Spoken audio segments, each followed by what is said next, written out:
Baik, Assalamualaikum warahmatullahi wabarakatuh. Di sini kami dari kelompok 3 ingin mempresentasikan hasil akhir dari proyek sprint yang telah kita lakukan. Untuk anggota dari kelompok kami yaitu mulai dari saya sendiri yaitu Rayaldian Sario, kemudian ada Salsabila Dita Prasetya, kemudian ada Yonatan Fanuel Mulyadi.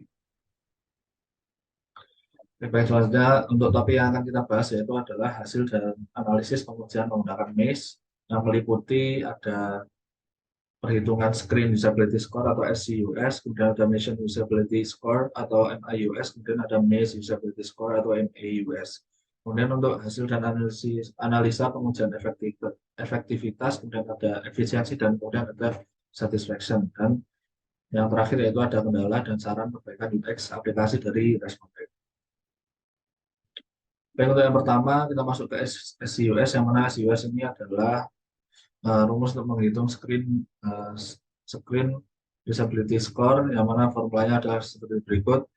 Untuk rumusnya, yang mana untuk DOR adalah DOR ini sendiri adalah artinya drop off atau bounce rate, di mana pengguna ketika melakukan testing itu mengalami kegagalan dan kemudian mau kembali untuk melakukan submission, untuk melakukan tugas. Kemudian ada DW untuk DOR weight, yang mana DW ini sama dengan 1 poin untuk setiap drop off atau bounce. Kemudian ada MCR yaitu misclick rate, jumlah dari misclick yang dilakukan oleh responden. Kemudian ada MW untuk MCR weight, yang mana MW ini bernilai 0,5 poin untuk setiap misclick. Kemudian ada average duration in second atau waktu rata-rata pada setiap task yang dilakukan oleh responden. Baik, di sini merupakan ada tautan hasil pengujian menggunakan MES. Tautan report dari MES-nya bisa diklik pada link berikut. Baik, untuk kemudian hasil SCUS task yang didapat adalah seperti berikut. Yang mana untuk SCUS pada tes pertama atau login ke aplikasi semester antara didapatkan nilai DOR dan DW sebesar 0 karena pada testing tersebut pengguna tidak melakukan pengulangan pada tes tersebut. Artinya dia berhasil. Kemudian untuk MCR-nya adalah sebesar 0,33 atau 33,3%. Kemudian untuk MW-nya sebesar 0,5, yang mana misclick rate-nya adalah 1 dibagi 2 sehingga hasilnya adalah 0,5. Dan average time-nya adalah 2 seconds. Kemudian untuk hasil SEO-nya adalah sebesar 99,8335. Kemudian untuk tes yang kedua mendapat notifikasi pendataan dan melakukan pendataan semester antara, yang mana nilainya DOR DW-nya 0, dan MCR-nya adalah 0,375. Kemudian untuk MW-nya 93 dan average time-nya adalah 18,4, skornya adalah 92,175. Untuk hasil selanjutnya dapat dilihat pada tabel berikut. Dan untuk selanjutnya ini adalah hasil SDUS untuk tas 9-10, mana rumusnya tetap sama seperti tadi. Ini lanjutannya dari tadi, mana DOR-nya 0, DW-nya 0, MCR-nya adalah 0,429 atau 42,9%. Untuk MW-nya adalah 1,5 dan average time-nya adalah 7,8. Untuk SCUS-nya pada tas ke-9 ini didapat 97,9565. Untuk rata-rata keseluruhan dari SCUS-nya didapat sebesar 91,793. Oke, selanjutnya untuk MIUS formula. Namun di sini MIUS formulanya terdiri dari DSR ditambah dalam buka kurung IDSR dibagi 2 tutup kurung minus average dari MCP dan minus lagi average dari DUP. Yang mana untuk DSR ini adalah direct success rate, yang mana ini adalah jumlah atau rate dari direct sukses, yang mana direct sukses itu maksudnya adalah ketika pengguna langsung berhasil menyelesaikan task tersebut tanpa harus melewatkan satu prosedur pada task yang dilakukan. Kemudian untuk IDSR ini adalah indirect success rate, yang mana untuk indirect ini adalah pengguna sukses melakukan task yang diberikan tetapi tidak langsung prosedurnya tidak berurutan, di mana misalnya ketika melakukan tas dia melewatkan satu atau dua step yang mana dia langsung menuju ke akhir dari step tersebut. Itu yang dinamakan indirect success. Kemudian untuk average-nya adalah average, FPG adalah average, kemudian MCP adalah misclick penalty, yang mana untuk misclick penalty ini adalah setiap MCR dikalikan dengan 0,5. Dan untuk DUP ini adalah duration penalty, yang mana rumusnya adalah sebagai berikut: min, untuk value satunya 10, kemudian max, value keduanya adalah max, 0, dan buka kurung average time min 5 dibagi 2. Nah, baik untuk MIUS-nya pada tas pertama ini didapatkan DSR-nya adalah sebesar 100, yang mana direct success rate 100, untuk IDSR-nya 0. Dan MCP-nya adalah didapat sebagai berikut: untuk tas login ke aplikasi pasar antara ini adalah sebesar 0,145. Kemudian untuk DOP-nya sebesar 0, dan kemudian untuk nilai MIUS-nya adalah sebesar 4,9548. Kemudian untuk yang tas kedua, mendapat notifikasi pendataan dan melakukan pendataan semester antara, yang mana DSR-nya adalah sebesar 50, dari suksesnya, dan ADSR-nya ini adalah sebesar 25. Sebenarnya ini bernilai 50, tetapi untuk perhitungan IDSR-nya ini adalah presentasinya dikalikan 0,5 atau dibagi 2. Jadi dihasilkan sebesar 25. Dan untuk MCP-nya adalah sebesar 0,1875, dan untuk DUP-nya sebesar 6,7, dan MIUS-nya adalah 57,4548. Dan untuk average MCP-nya adalah didapat sebagai berikut: 0,2252, dan average dari DUP-nya adalah sebesar 4,82, yang mana ini nanti akan dimasukkan ke rumus ini juga dimasukkan ke rumus ini, seperti yang sudah disampaikan sebelumnya. Ini adalah hasil MIUS untuk tas 9-10, yang mana ini rumusnya sama. Ini didapatkan MIUS untuk tas ke-9 adalah sebesar 19,9548, dan untuk yang tas ke-10 adalah sebesar 57,4548. Oke, baik. Untuk selanjutnya adalah MAUS.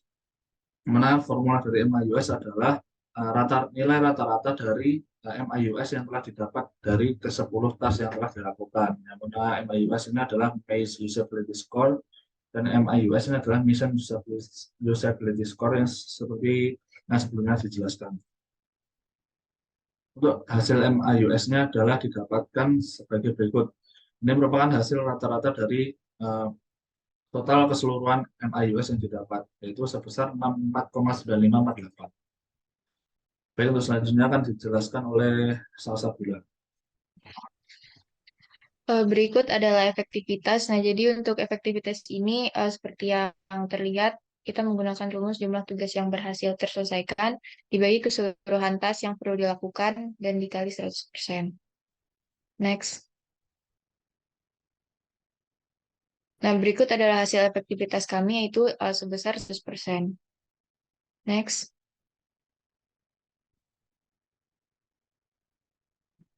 Berikut merupakan time-based efisiensi dengan rumus yang dapat dilihat ini sigma J dari 1 sampai R dikali sigma I dari 1 sampai N, NIJ dibagi TIJ dibagi N dikali R. Nah, untuk penjelasannya dapat dilihat di sini. N merupakan jumlah total tugas atau goals, R merupakan jumlah user, NIJ merupakan hasil dari tugas I oleh user J. Jika tugas berhasil terselesaikan, maka NIJ sama dengan 1. Jika tidak, maka NIJ sama dengan 0. TIJ merupakan waktu yang dibutuhkan oleh user J untuk menyelesaikan tugas I. Jika tugas tidak berhasil terselesaikan, maka waktu diukur sampai pada momen user keluar dari tugas tersebut. Next.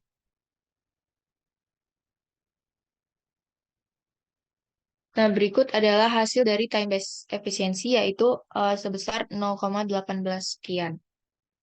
Next.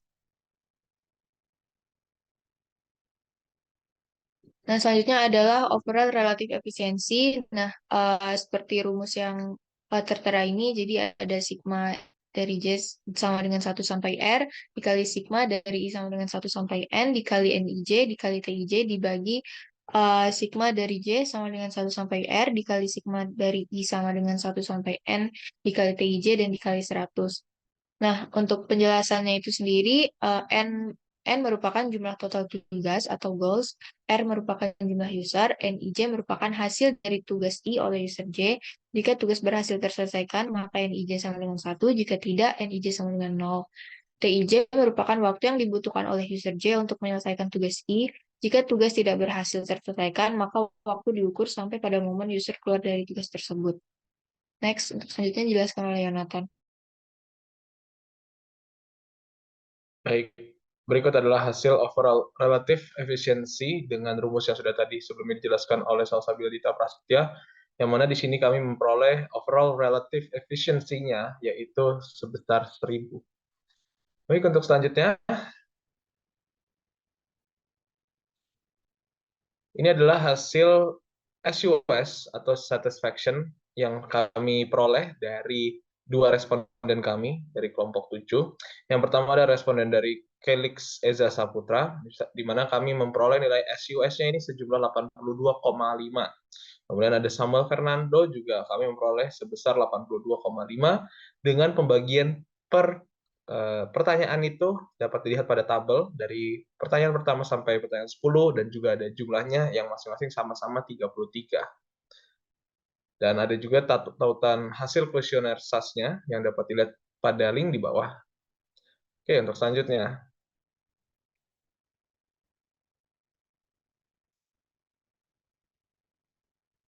Adapun kendala yang kami temukan saat melakukan pengujian, untuk yang responden pertama yaitu mengalami kendala pada saat berada pada tas yang keempat.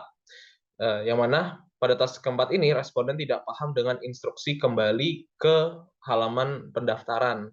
Jadi ketika ada instruksi untuk kembali ke halaman pendaftaran, responden mengalami kendala yang membuatnya sedikit kesulitan pada tas keempat ini. Kemudian untuk responden yang kedua mengalami kendala pada saat berada di tas 4, yang mana pada tas 4 ini, pada saat tas 3 ini, responden tidak dapat memasuki menu konsultasi dengan dosen dikarenakan responden salah menekan ikon yang seharusnya tulisan menu yang dia tekan namun bukan tulisan menu, tapi menekan simbol atau icon yang lain.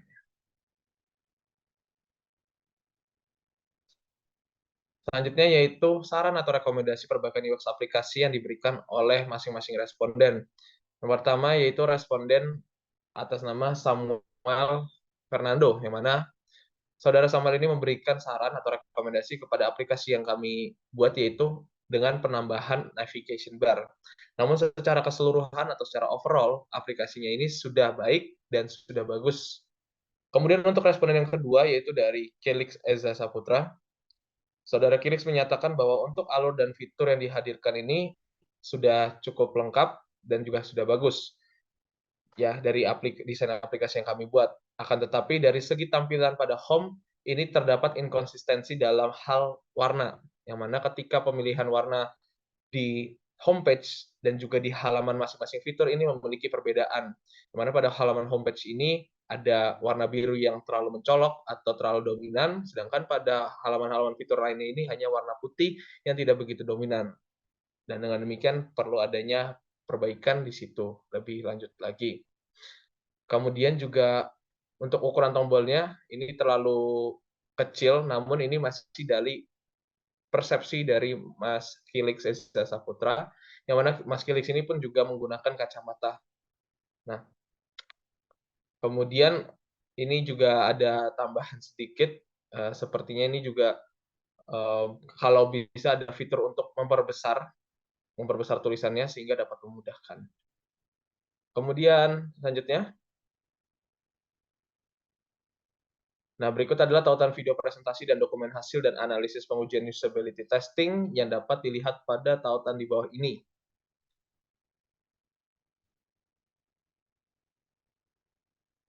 Sekian presentasi dari kami, kurang lebihnya mohon maaf. Selamat sore dan Tuhan memberkati.